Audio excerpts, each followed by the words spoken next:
מצה"ל ב-1970, שלוש שנים תקופה מאוד מאוד קשה בצה"ל.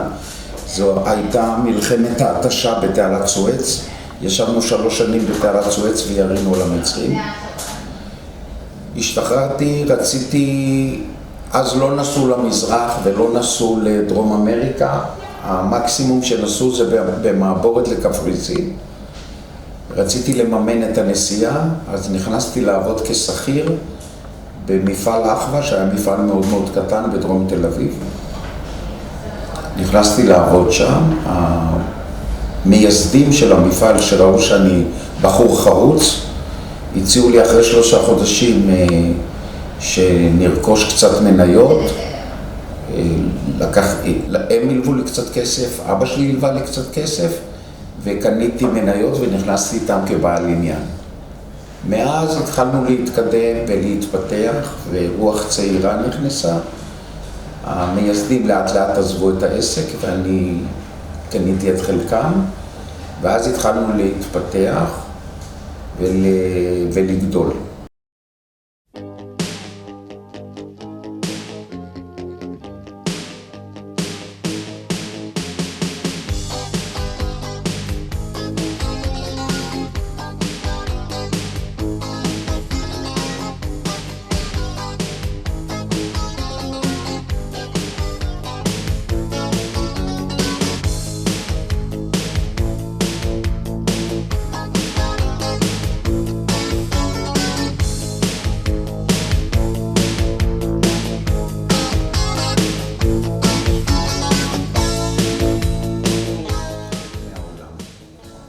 זו הייתה החלטה נאיבית, מאוד מאוד קשה לביצוע, אבל אנחנו ביצענו את זה. דבר ראשון, הלכנו למעצבי על ישראלי, מעצבת יותר נכון, שינינו את האריזה. אם עד אז אריזה של חלבת חינה שידרה מזרחיות, ראית מין מסגד, גמל, איזה עליבאבא כזה, פתאום הלכנו לאריזות מודרניות, לעולם חדש, מאוד איכותי. המוצר תמיד היה איכותי, אבל לפחות התלבושת, האריזה, הצוגה, ואז ברגע שאתה מתחיל לשרת שווקי עולם, אתה צריך להיות דייקן, ואתה צריך לעמוד בלוח זמנים, ואתה צריך לעמוד באיכויות. זה בסטנדרטים אחרים.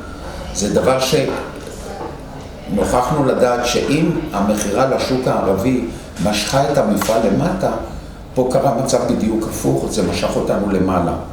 איך עובדים עכשיו בזמן המלחמה? יש משהו שונה, עשייה שונה, דרך טיפול אחרת? עובדים כרגיל. אנחנו מקפידים שבתוך המפעל לא ידברו פוליטיקה ולא על בעיות מדיניות. אנחנו עובדים, זרועות הביטחון ביקשו מאיתנו להביא יותר חמושים לשטח הייצור, כדי מקפידים על הנהלים האלה ומייצרים הכל כרגיל בשלב זה. אחווה